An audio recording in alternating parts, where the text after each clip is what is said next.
বিশ্ববিদ্যালয় ভর্তি পরীক্ষায় খুব অল্প সময়ে প্রশ্নগুলো যথাযথভাবে সলভ করার জন্য তোমাকে দারুণভাবে প্রত্যেকটা টপিক্সের উপরে আসলে নিয়ন্ত্রণ থাকতে হবে এবং তার আগে জানতে হবে যে বিগত সালে বিশ্ববিদ্যালয় কোন আঙ্গিকে প্রশ্ন করেছে আসলে, এবং কয়েক বছর ধরে সেই অ্যানালাইসিসটা করার পরেই আসলে তুমি বুঝতে পারবা প্রশ্নপত্রের ধরনগুলো কি এবং তোমাকে আসলে কি পড়তে হবে আর কি বা বাদ দিতে হবে। ঠিক তারই ধারাবাহিকতার আলোকে আজকে ঢাকা বিশ্ববিদ্যালয় বি ইউনিটের 2014-15 সেশনের প্রশ্ন আমরা সলভ করব। দেখে আসি কি কি প্রশ্ন হয়েছিল এবং কোথা থেকেই বা হয়েছিল। আমরা দেখতে পাচ্ছি প্রথম ফার্স্ট কোশ্চেন এসেছে টু ক্যাচ অফ গার্ড, অর্থাৎ এটি একটি ইডিয়মস থেকে এসেছে। ইডিয়মস, ঠিক আছে, এইটা আসলে একটা ইডিয়ম থেকে এসেছে। এখন এই ইডিয়ম বাজারে যে প্রচলিত তোমার যে বইটই পড়াবে অ্যাডমিশনের যে বইটই, কোথাও তুমি এই ইডিয়মসটা কিন্তু আসলে বেসিক্যালি পাবা না।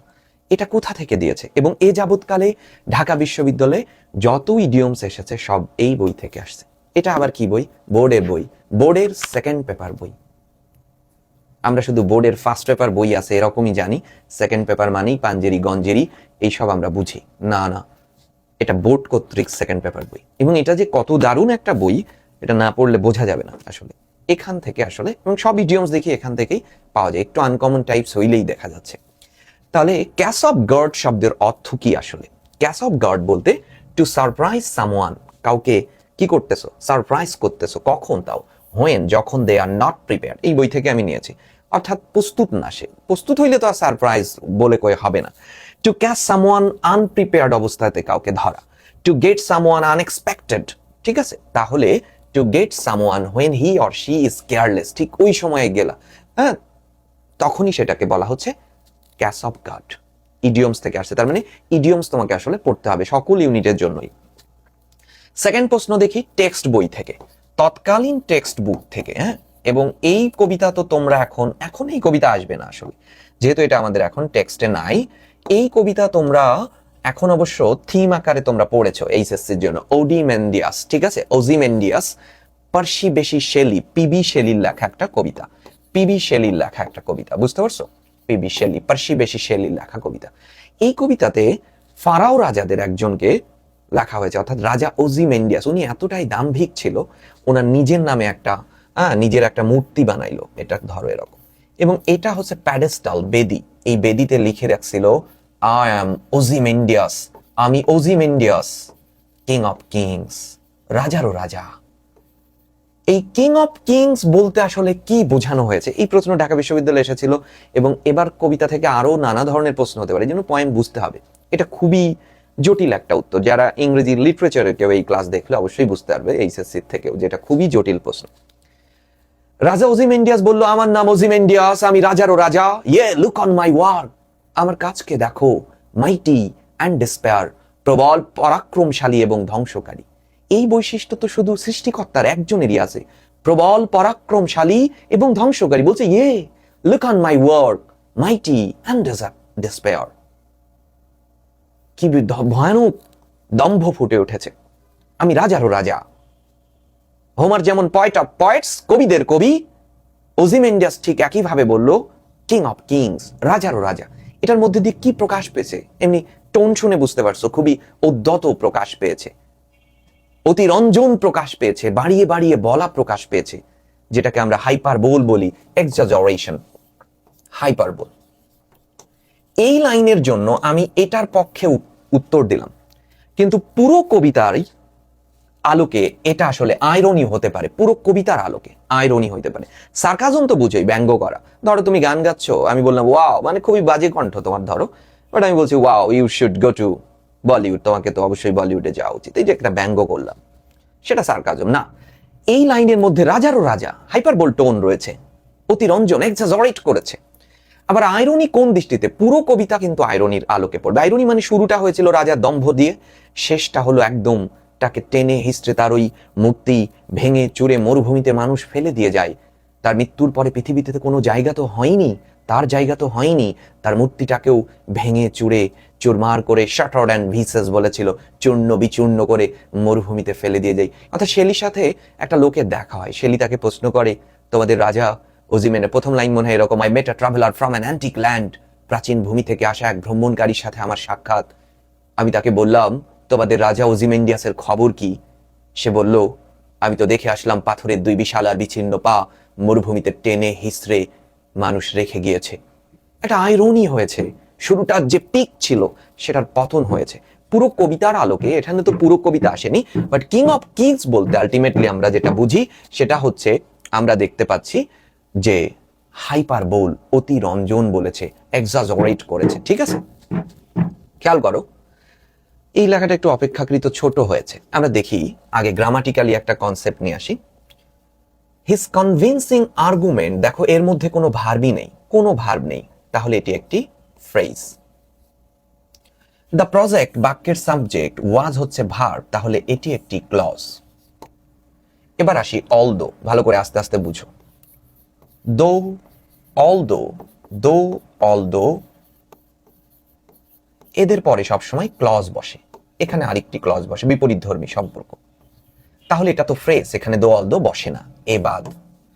হাউএভার তোমরা কোথায় বসাও? কানেক্টরস হিসাবে, এভাবে কমা দিয়ে একটা বাক্য বসাও, সেই বাক্যের মধ্যে লেখকের সিদ্ধান্ত বসে, তাই না? সিদ্ধান্ত।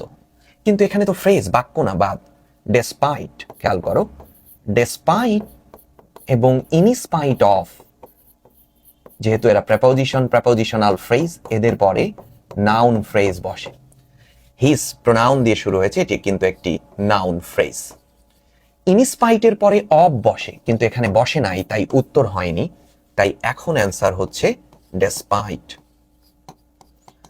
ডেসপাইট হিজ কনভিন্সিং আর্গুমেন্ট, ঠিক আছে, কনভিন্সিং যুক্ত মানে করার পরেও, মানে সত্ত্বেও প্রজেক্টটা ওয়াজ নট অ্যাপ্রুভড, অর্থাৎ বসকে কনভিন্স করছে আসলে, এটা সত্ত্বেও প্রজেক্ট অ্যাপ্রুভ করে নাই, না হবে না, কনভিন্সিং হওয়া সত্ত্বেও, বিপরীত সত্য। তার মানে কেন উত্তর হয়েছে বুঝতে পেরেছো? এই যে কনসেপ্ট, কানেক্টরস, রিসেশন, এগুলো তোমাকে পড়তে হবে, বুঝতে হবে, ক্লজ সম্পর্কে, ফ্রেজ সম্পর্কে খুব দারুণ ধারণা থাকতে হবে। আচ্ছা, in Robert Herrick's poem to daffodils, এই ড্যাফোডিল কবিতাতে হিউম্যান লাইফকে তুলনা করা হয়েছে কিসের সাথে? গ্রীষ্মের বৃষ্টির সাথে, মর্নিংস ডিউয়ের সাথে, বসন্তের সাথে, সবার সাথে, এটাই উত্তর হবে। এই কবিতার মধ্যে কবি বলেছে never to be found again, আমরাও ক্ষয়ে যাব গ্রীষ্মের বৃষ্টির মতো, সকালের শিশির বিন্দুর মতো, আবার বসন্তের মতো আমরাও। Fair daffodils we weep to see, আমরা তোমাকে দেখে কাঁদি, তুমি এত দ্রুত কেন চলে যাও? তোমাদের মতো আমাদের জীবনকালও অল্প, আমরাও তো চলে যাও, আমরা তো পৃথিবীতে থাকতে আসেনি। এই কবিতার আলোচ্য বিষয় the temporariness of life including all human being, অথবা আমাদের যে জাগতিক যাপিত জীবনের যে ক্ষণস্থায়িত্বতা, সকল সৃষ্টি সহ মানুষের যে ক্ষণস্থায়িত্বতা, সেটাই ফুটে উঠেছে। পয়েম থেকে এসেছে, আমাদের যে পয়েম বইতে আছে, প্রচুর পড়তে হবে কিন্তু। হি wanted nobody dash to know, আমরা কোশ্চেনের যে অবস্থাতে আছে একটু আস্তে আস্তে দেখি। গ্যাপের পরে দেখো আমরা এক একটা করে ধরি, যে কোনো জায়গায় ধরি। দ্য ট্রেজার মানে গুপ্তধন, গুপ্তধন, গুপ্তধন, গুপ্ত, কি বানান লিখছি আমি এগুলো? এই যে গুপ্তধন সাবজেক্ট, ওয়াজ হিডেন, লুকানো হয়েছে, ভার্ব এটা প্যাসিভে আছে, তার মানে ভার্ব আছে, মানে এটি একটি ক্লজ। ক্লজ মানে শুরুতে একটা ক্লজ মার্কার বসবে। আমরা দেখতে পাচ্ছি what clause marker, where clause marker, which clause marker, when ও ক্লজ মার্কার। এবার গুপ্তধন যেহেতু কোথাও লুকানো হয়েছে, জায়গা বোঝাচ্ছে, আর জায়গা হলে কি হবে? হয়ার। আমরা দেখতে পাচ্ছি হয়ার। এবার আমরা দেখতে পাচ্ছি প্রোনাউন, প্রোনাউন, প্রোনাউন, তিনটাতেই প্রোনাউন ছিল। যদি আমরা গ্রামাটিক্যালি সলভ করি তাহলে দেখো নান বাট, নান বাটের পরে সাবজেক্টিভ প্রোনাউন বসে। No one but, everyone but, everyone but, someone but. এদের পরে অবজেক্টিভ প্রোনাউন বসবে, অবজেক্টিভ। নোবডি বাটের পরে রিফ্লেক্সিভ প্রোনাউন বসবে, নোবডি বাটের পরে রিফ্লেক্সিভ প্রোনাউন বসবে। এই জন্য himself, B option correct. Nobody but himself. আচ্ছা, he wanted nobody but himself to know. সে চেয়েছিল কোথায় গুপ্তধন লুকানো আছে এটা ছাড়া, সে ছাড়া যেন কেউই না জানে। গ্রামাটিক্যালি অনেক কিছু লেগেছে। আবারও বলি, ক্লজ সম্পর্কে ধারণা থাকতে হবে। এই লেকচারটা প্রোনাউনের লেকচার শুনলেই, আমার যে প্রোনাউনের ক্লাসটা হবে অ্যাডমিশনের সেকেন্ড ক্লাসেই রাখছি, সেটা শুনলেই এই ব্যাপারগুলো আরো ক্লিয়ার হয়ে যাবে। পরের প্রশ্নে দেখো, the universities have opened recently. ও, ট্যাগ কোশ্চেন থেকে এসেছে, ট্যাগ থেকে এসেছে। আগে দেখব এই বাক্যটা কেমন আছে, হাবোধক না নাবোধক। আমরা দেখতে পাচ্ছি এটি একটি হাবোধক বাক্য, অ্যাফার্মেটিভ। আর তাহলে কোয়েশ্চেন ট্যাগটি হবে নেগেটিভ। ক্লিয়ার? গঠন কেমন? প্রথমেই আসবে অক্সিলিয়ারি ভার্ব এবং তার সাথে নট যোগ করবা, আর সাবজেক্টের প্রোনাউন ব্যবহার করবা। সাবজেক্ট কি আছে? দি ইউনিভার্সিটিস। বস্তুবাচক প্লুরাল যখন হয় তখন তার সাবজেক্ট হয়ে যায় দে। আমরা পাচ্ছি দে। অক্সিলিয়ারি ভার্ব কি আছে? হ্যাভ। তাহলে এখানে হয়ে যাবে হ্যাভেন্ট দে। সবাই পারবা, 9-10 থেকে পড়ে আসতেছো, বা তারও আগে থাকতে পারে। The universities have opened recently. তাই নয় কি? খুলেছে কি? তাহলে haven't they? C option correct form. Question tag থেকে এসেছে।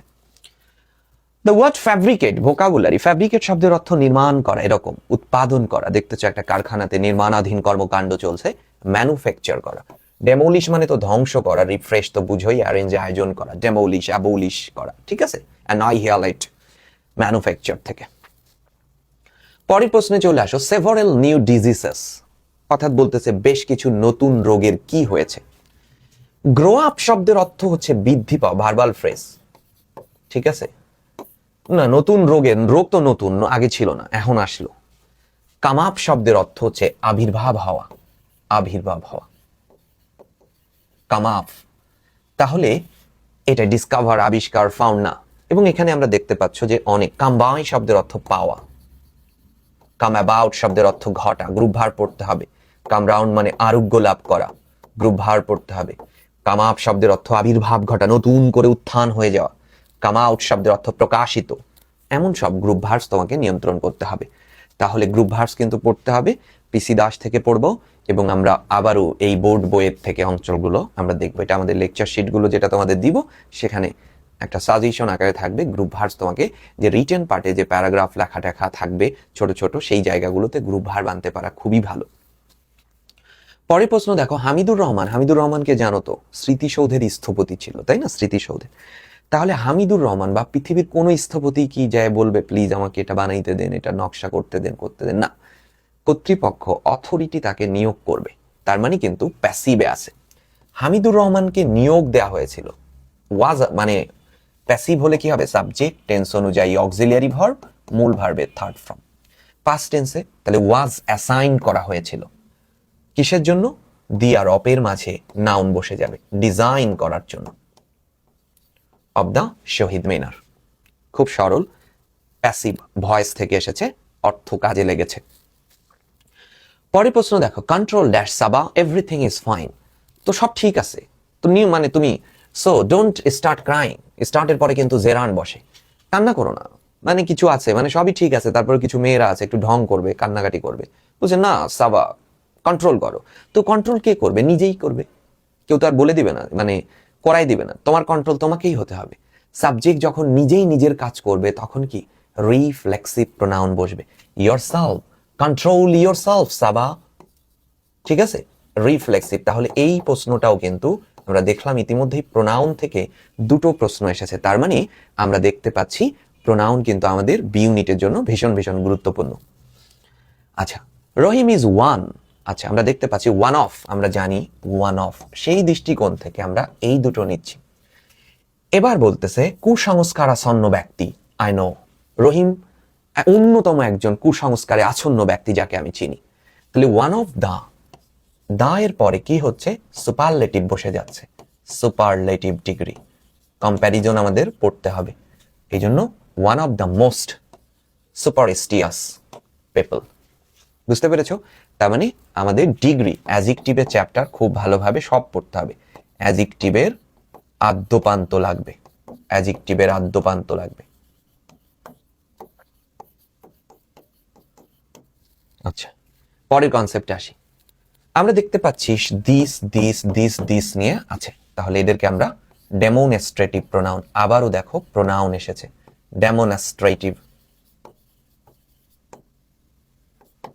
ডেমনস্ট্রেটিভ প্রোনাউন, আবার প্রোনাউন থেকে এসেছে, দিস, দ্যাট, দিস এবং দোজ।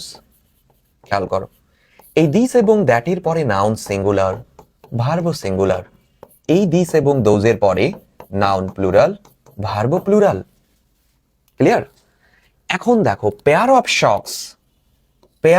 শক্স, এক জোড়া মোজা, এক জোড়া সমান 5000 হোক, ও কিন্তু এক জোড়া, তার মানে নাউন কিন্তু সিঙ্গুলার, কালেকটিভ নাউন, কালেকটিভ জোড়া বোঝাচ্ছে, নাউন সিঙ্গুলার, এরা কালেকটিভ নাউন, পেয়ার অফ শক্স। তাহলে সিঙ্গুলার হলে দিস এবং দ্যাটকে নেব, এই দিসকে নেব এবং এই দিসকে নেব, এবং ভার্ব হবে সিঙ্গুলার, কিন্তু এখানে ভার্ব আছে প্লুরাল, তাই এটাকে বাদ দিব, এটাকে নেব। This pair of socks is too small for me, আমার জন্য খুবই ছোট হবে। তাহলে এই টপিকসটা এসেছে দেখেছো নাউন অ্যান্ড ডিটারমিনার থেকে, নাউন অ্যান্ড ডিটারমিনারের চ্যাপ্টার পড়তে হবে খুব ভালো করে, এবং প্রোনাউনও লাগলো, তার মানে নাউন প্রোনাউনের গোত্র থেকে এই প্রশ্ন আমরা সলভ করেছি। আবার একটু সাবজেক্ট ভার্ব এগ্রিমেন্টও লেগেছে, তার মানে লেজুর ভিত্তিক প্রশ্ন, একটা টপিকস বেস আসে নাই, লেজুর ভিত্তিক প্রশ্ন, এটি আবার সাবজেক্ট ভার্ব এগ্রিমেন্টও বলা যাবে, কারণ সাবজেক্ট কালেকটিভ নাউন বিধায় ভার্বটি হয়েছে সিঙ্গুলার, সেই দৃষ্টিকোণ থেকেও একটা ব্যাখ্যা করা যাবে। তার মানে 3টা টপিকস মিলে আসলে এই প্রশ্ন হয়েছে। এমনই প্রশ্ন হয়, একটা টপিকস নিয়ে বেসিক প্রশ্ন হয়েছে, এটা খুব কম, একই সাথে জোড়া থাকে, এটাই বেসিক। আমরা বলি না বেসিক ভালো না, বেসিক প্রশ্ন দেখে চিনতে পারার সক্ষমতাই বেসিক। চলে আসো, দেখো all my efforts to bring about, আমরা প্রথমত দেখবো যে আমাদের প্রেপোজিশন গুলো আসলে কি। সবগুলো অপশনে প্রেপোজিশন আছে, দেখি আমরা। All my efforts to bring about a compromise, সমঝোতা করার সকল প্রচেষ্টা ব্যর্থ হয়েছে। এন্ড ইন স্মোক মানে ব্যর্থ হওয়া, বুঝতে পারছো? ব্যর্থ হওয়া, সমঝোতা করার সকল প্রচেষ্টাই ব্যর্থ হয়েছে, এন্ড ইন স্মোক। খেয়াল করো তাহলে পরের প্রশ্ন। যখন পেনিসিলিন, একটা প্রশ্নবোধক বাক্য আমরা দেখতে পাচ্ছি, তো প্রশ্নবোধক বাক্যের গঠন কি? ডাব্লিউএইচ ওয়ার্ড, তারপরে সাহায্যকারী ভার্ব, তারপরে সাবজেক্ট, তারপরে মেইন ভার্ব, দেন এই। যেহেতু হোয়েন পেনিসিলিন আজকে আবিষ্কার হয়নি, পাস্ট টেন্স নির্দেশ করতেছে, তাই না? পাস্ট টেন্স নির্দেশ করছে, যেহেতু পাস্ট টেন্স নির্দেশ করছে, তাহলে পাস্ট টেন্সে কি রয়েছে? ডিড। দেখো অক্সিলিয়ারি ভার্ব, হোয়েন ডিড, তারপরে সাবজেক্ট ফ্লেমিং, এবং ভার্ব ডিড আছে তাই বেইজ বসে যাবে, invent. A option correct form. বুঝতে পেরেছো? ইন্ট্রোগেটিভ সেন্টেন্স থেকে, অর্থাৎ সেন্টেন্স স্ট্রাকচার তোমাকে বুঝতে হবে, যেটা আমরা ফার্স্ট ক্লাসেই আলোচনা করব, sentence structure. We went to Rajshahi, আমরা দেখতে পাচ্ছি সবগুলো অপশনের মধ্যেই ভার্ব আছে।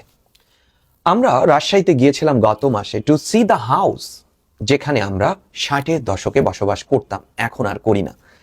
এই 60-এর দশকে করতাম, এখন আর করি না, তার মানে অতীতের অভ্যাস, অতীতের অভ্যাস কিন্তু এখন আর নেই, অতীতের অভ্যাস কিন্তু এখন আর নেই।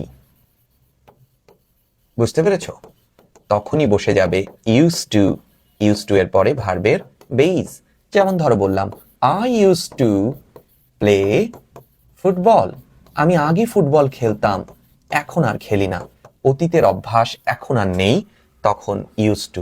উই ইউজ টু লিভ, এরপরে ভার্বের বেইজ, ইন দ্য 1960s।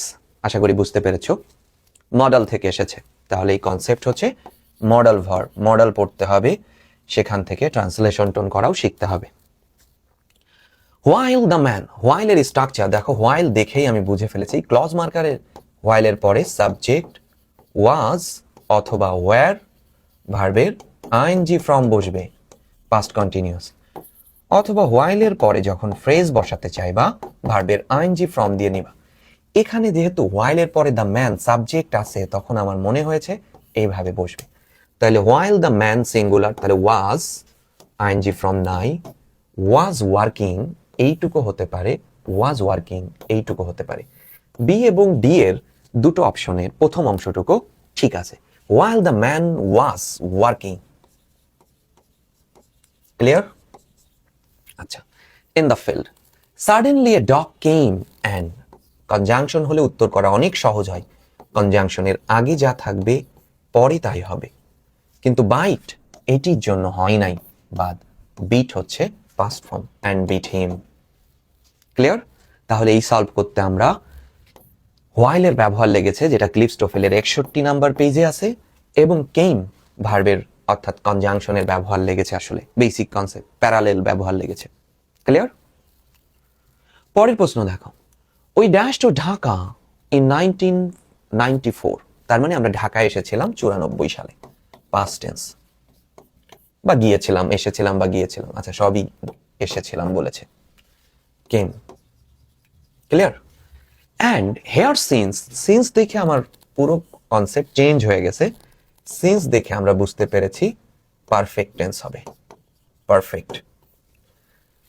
এবং দেন, এবং সেখান থেকে সেখানেই সিন্সে দেন ওখানেই থেকে আসতেছি, সেই অতীতে শুরু হয়েছে এখনো চলছে, present perfect continuous, present perfect continuous. 94তে যে আমরা আসছি এখনো ওখানেই রয়েছি, have been living, have been living here since then। Tense থেকে আসলো, টেন্স থেকে প্রশ্ন আসবেই কিন্তু বি ইউনিটে। আচ্ছা, আর এটা একটা কন্ডিশনাল সেন্টেন্স, তুমি আমাকে এটি আগে দিতে পারলে ভালো হতো, অপিনিয়ন বোঝাচ্ছে, জাজমেন্ট বোঝাচ্ছে, এখন দেও নাই, ভালো হতো, আমি আমার মতামত জানালে উড হ্যাভ দিয়ে নিয়ে আসবো, এই I would have been better if you could give it to me, আমাকে যদি দিতে, to me। এই সবগুলোতেই এরকম ঝামেলা ছিল, to me নাই, এরকম নাই, ঠিক আছে? এটা opinion and judgment, language skill, কিন্তু কন্ডিশন, অপিনিয়ন, জাজমেন্টের স্ট্রাকচারই এটা, ক্লিপস ইয়াতে আছে, বুঝছো? রেমন্ড মার্ফি থেকে একদম এই প্রশ্ন, এই লাইনটাই রেমন্ড মার্ফিতে আমি দেখাইতে পারবো, রেমন্ড মার্ফিতে হুবহু আছে, ওইটার অনুবাদ করে দিয়েছে। The weather is dash gloomier today than, আচ্ছা গতকালের থেকে আজকের আবহাওয়া, দেন তুলনা বোঝাচ্ছে, তার মানে কম্প্যারিটিভ, আবারও কিন্তু ডিগ্রি থেকে এসেছে, তার মানে অ্যাডজেক্টিভের আদ্যপান্ত কিন্তু জানতে হবে, একটু আগেই লিখেছি, ডিগ্রি কোন চ্যাপ্টারের আলোচ্য বিষয়, অ্যাডজেক্টিভের আলোচ্য বিষয়, আদ্যপান্ত জানতে হবে। তো গ্লুমিয়ার, ঠিক আছে, গ্লুমি হচ্ছে পজিটিভ, গ্লুমিয়ার কম্প্যারিটিভ হচ্ছে গ্লুমিয়ার, কম্প্যারিটিভ ডিগ্রি, ওকে? তো মোট তো নিজেই কম্প্যারিটিভ, এ আবার আরেকটি কম্প্যারিটিভ, ডাবল কম্প্যারিটিভের গঠন এমন না, বাদ। মোর আর দেন এ তো আছেই, হয় না, ভেরি পজিটিভ সেন্টেন্সে বসে, হচ্ছে না, মাস গ্লুমিয়ার, মাস গ্লুমিয়ার। ঢাকা বিশ্ববিদ্যালয়ের বি ইউনিটের 2014-15 সেশনের প্রশ্ন আমরা সলভ করলাম, কি লেগেছে বুঝতে পেরেছো? আমরা দেখেছি টেন্স লিখেছে, প্রেপোজিশন লিখেছে, ইডিয়মস লিখেছে, এবং অ্যাডজেক্টিভ, প্রোনাউন, নাউন, প্রোনাউন, এই কয়টা টপিক্সের উপরে এসেছে, এইগুলো নোট করে নাও, এই টপিক্সগুলো নোট করে নাও। এভাবে প্রতিদিনের ক্লাস, এখন থেকে থামাথামি নাই, ক্লাস থেকে তুমি নির্যাস নিবা কোন টপিক্স তোমার লাগবে। একটা কথা মাথায় রাখবা, কতটুকু পড়তে হবে তার থেকে কতটুকু বাদ দিতে হবে, এটা অ্যাডমিশনের সব থেকে গুরুত্বপূর্ণ কনসেপ্ট। অনেক কিছু পড়া যায়, অনেক কিছু, বাট আমরা অনেক কিছু পড়া যায়, দরকার নেই সবকিছুর দরকার নেই। এখন আমার দরকার বিশ্ববিদ্যালয়ে চান্স পাওয়া, একটি স্মার্ট প্রস্তুতির মধ্যে দিয়ে। চান্স পাওয়ার পরে যদি তুমি নষ্ট হয়ে না যাও, আমি অনেক দেখেছি আমার অনেক বন্ধুরা পড়াশোনা ছেড়ে দিয়েছিল, সেটা বাদ। দেখো না ঢাকা বিশ্ববিদ্যালয়ে অনেক বিভিন্ন আজে বাজে নিউজ তোমাদের কানে আসে, কেন? ওরা পড়াশোনার বাইরে নেই, ওরা হয়তো মেধাবী ছিল আগে, এখন নাই, এখন ওদের গুলি ধরলেও কিচ্ছু বের হবে না, বুঝতে পারছো না? সো ব্যাপারটা হচ্ছে এই যে এরকম যদি তুমি না হয়ে যাও, দেন আস্তে আস্তে জ্ঞান চর্চা, চান্স পেলে তোমাদের সাথে দেখা হবে ইনশাল্লাহ, বসবো, কি পড়তে হবে, কিভাবে পড়তে হবে, ব্যক্তিত্ব উন্নয়ন কিভাবে করতে হবে, জ্ঞানের সীমানায় কিভাবে হাঁটতে হবে, এগুলো বিশ্ববিদ্যালয়ের স্টুডেন্টের দরকার আসলে। সো দোয়া থাকবে তোমাদের, যাতে এই ইংলিশ মাস্টারি কোর্সের মধ্যে দিয়ে তুমি তোমার সফল কাম হও আসলে, সেই প্রত্যাশাই আজকে শেষ করছি। আগামীকাল আবার দেখা হবে আরেকটি সেশন, অর্থাৎ 14-15 তো 15-16 প্রশ্ন নিয়ে। সবাই ভালো থাকবে তত সময় পর্যন্ত, আল্লাহ হাফেজ।